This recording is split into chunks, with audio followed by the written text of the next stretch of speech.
Mental game is a topic that, again, is often overlooked.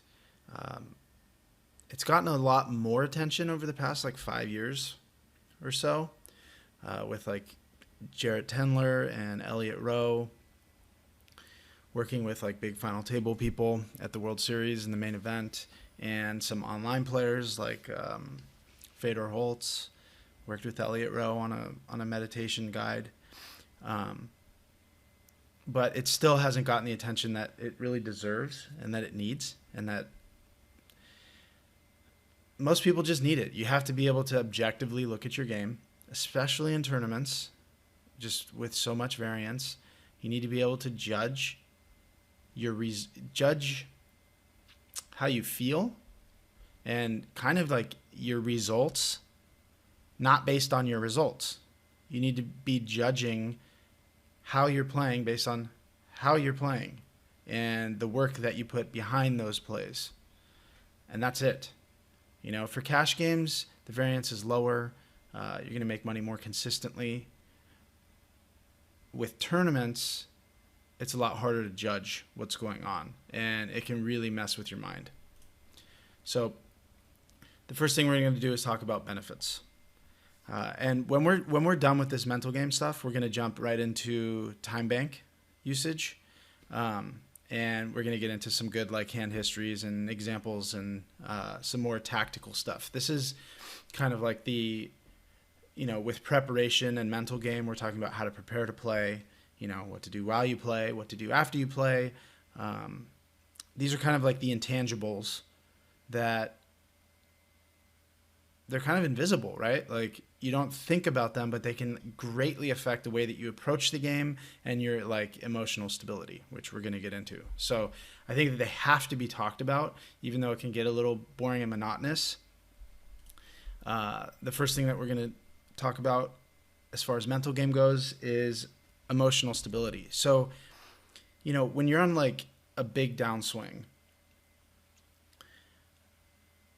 something can happen where you lose a flip, say near the money of a tournament. So right on the bubble, you lose a flip, and that flip by itself, if you just isolate that one flip, it's not a big deal. But after being in a downswing and having those scenarios happen to you like over and over and over for an extended period of time, an accumulation effect starts to happen. This is called accumulation tilt. That's what Jared Tendler refers to it as. And it can affect the way that like that one flip affects you, right? So let's say that, I'll just say $100 tournament and the min cash is $200. Like if you're playing $100 tournaments, you're playing within your bankroll. It's not a big deal if you don't cash.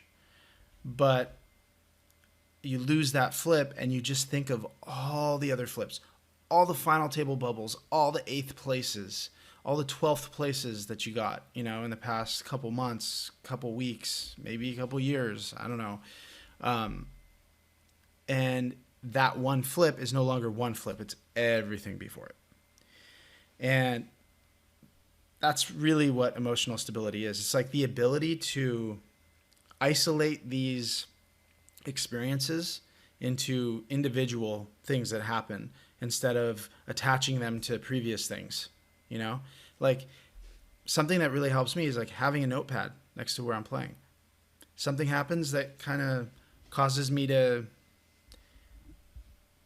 I don't know, have some emotional instability, or like like my face will get hot, and I'll think about like, why is my face hot right now? Just the ability to like step back and look at things a little objectively. Like, Mike, you're being a little silly here. Your face is actually hot. Like it's probably red too. Let's just write down like why that happened. So, maybe it's because I misplayed a hand and I'm just like mad at myself, which is a very common thing for me because I hold myself to a pretty high standard. But yeah, emotional stability can be solved in a lot of different ways.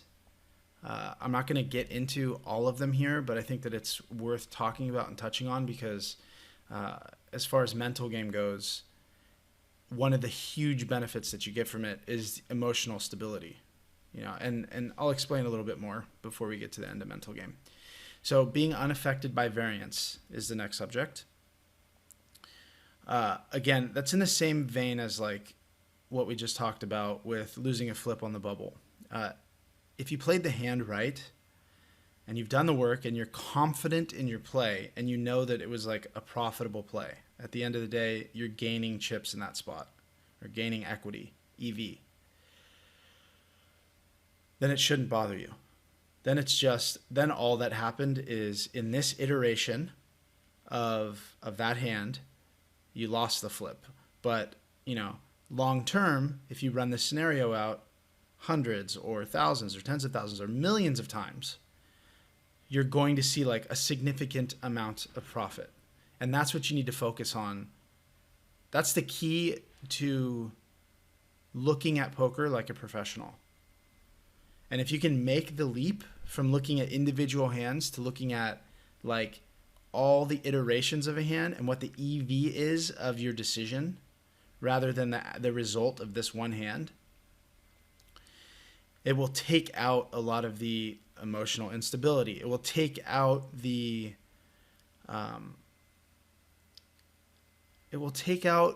how you're affected by individual hands, and you can just zoom out.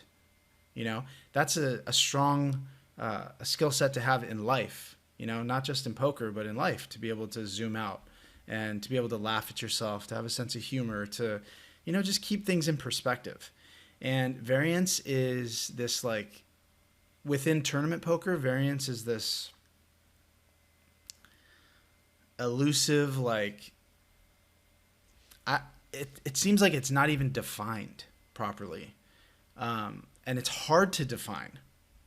And it's hard to really wrap your head around, Ape Styles, John Van Fleet, I think he's written some articles and talked about variance quite a bit and dug into it. And I think that it's really useful to take a look at some of his stuff if you can get a hold of it. I don't know if it's paid content or if it's free or what, but I've heard him talk about it, and I've read some information about variance, and it can be really tough, man. Like, in live tournaments, you won't in an entire lifetime really get through variance. And in online tournaments, you may not get through it in a lifetime either, because you just simply won't play enough hands, won't play enough tournaments. Even me playing 80,000 tournaments, like a big part of that is still variance, right? At what point is it not variance anymore? I don't think that the answer is, I think the answer is never. There's always variance. You just can't outrun it. It's always part of like life and tournaments. So you need to kind of accept that and understand that that's the reason that amateurs can win tournaments. And because amateurs can win tournaments, that allows me to make a living playing tournaments against amateurs, because the amateurs are attracted to the game. They're attracted to the game. And that's where the professionals make the money, is from the amateurs.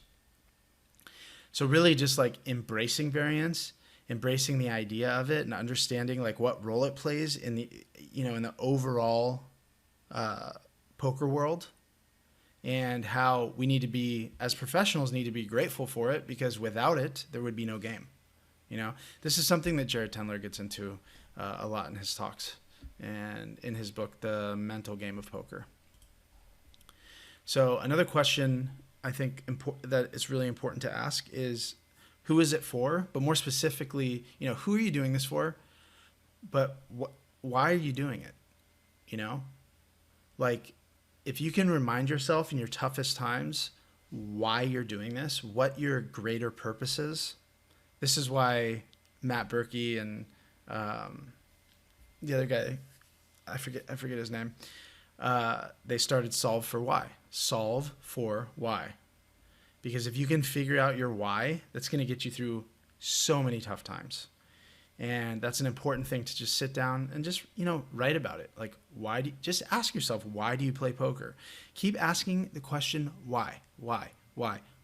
Give an answer, ask why again. And it just eventually gets deeper and deeper and deeper into it. And eventually, hopefully, you'll get to the root of why you're playing, what's it for, and when you can tap into that, it's a very powerful thing. Because then, like, at the end of tournaments, when you're tired or you're not focused, you can tap into that. Why am I doing this? Who is this for? And if it's not for you, then it's other people that are like counting on you, right? So you have some sense of accountability. And now you can pull out the better performer in you. So understanding your why is really important. All right, so mental game. Where can you find information on it, or who can you talk to? The first person I'd recommend is Jared Tendler. I've done countless sessions with him.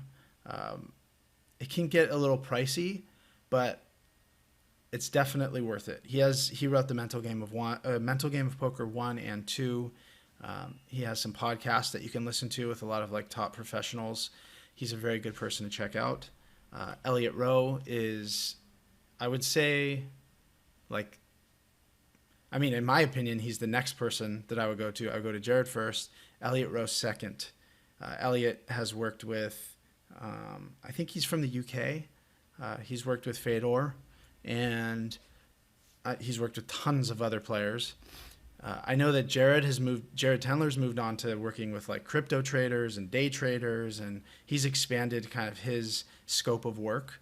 I'm not sure if Elliot Rowe has done that or not, but they're both like trained professionals and people that you can go to that understand the game on a pretty deep level and understand the psychology behind like downswings and variance and how to deal with this stuff, and digging into like your emotional makeup and why you're reacting to things the way you are.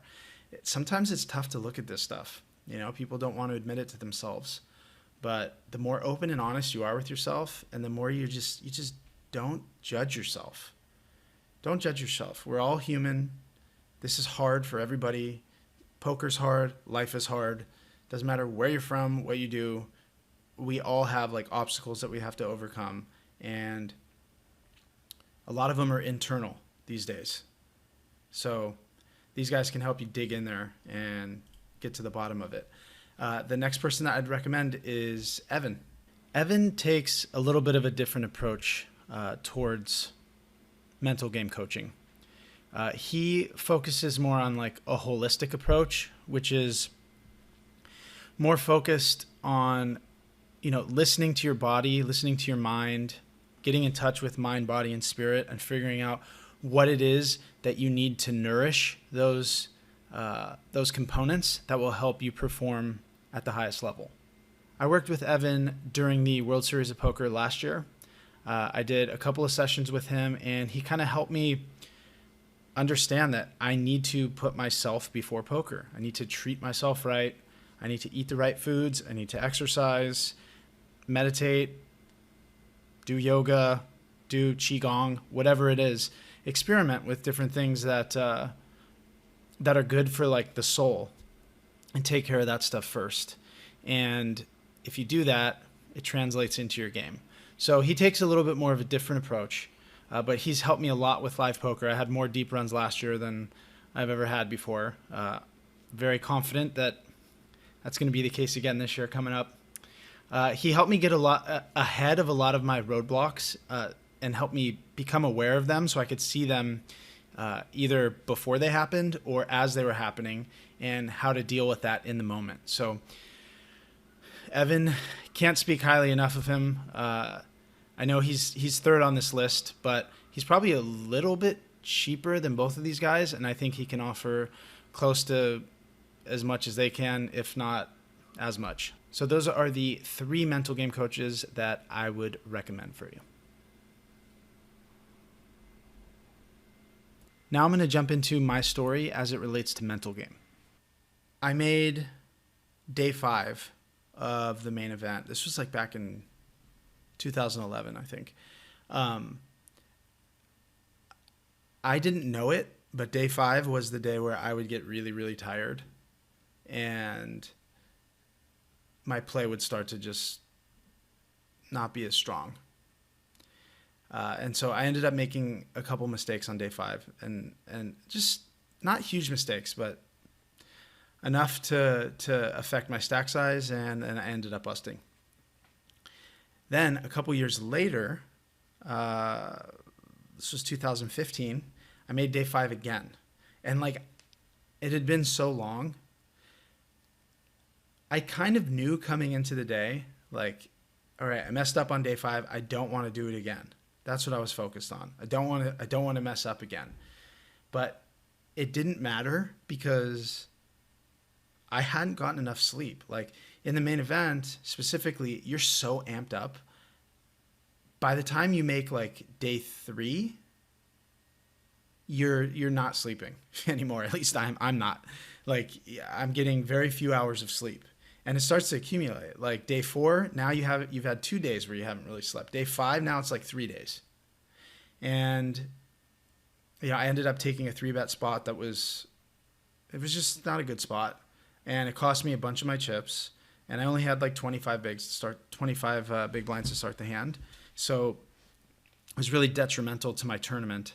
And I ended up busting. And I could have avoided that by just taking a little bit of extra time during that hand, and also knowing like at the beginning of the day, I need to be really, really careful with 20 to 30 big blinds, because the decisions that I make from 20 to 30 or 35 bigs, they're affecting my stack size significantly, and I may not be at my best if I haven't slept. So asking myself the question, did I get enough sleep tonight? And the answer to that question was no, I didn't get enough sleep. And eventually my discipline just starts to dissipate, and I can't perform as well as I would like. So that's just the main event story, just to give you an example of how mental game can be really important. You can get out ahead of it. Now, I will say, so working with Jared for the first time in 2014, I was in the biggest downswing I'd ever been in. I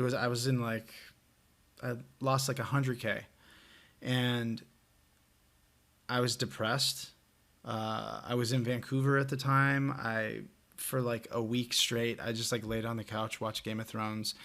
I was supposed to be like putting in volume. I couldn't even, I would start a session, lose a flip, and I would just like sit out of all my tables and just like walk away. I couldn't hang, like just couldn't do it.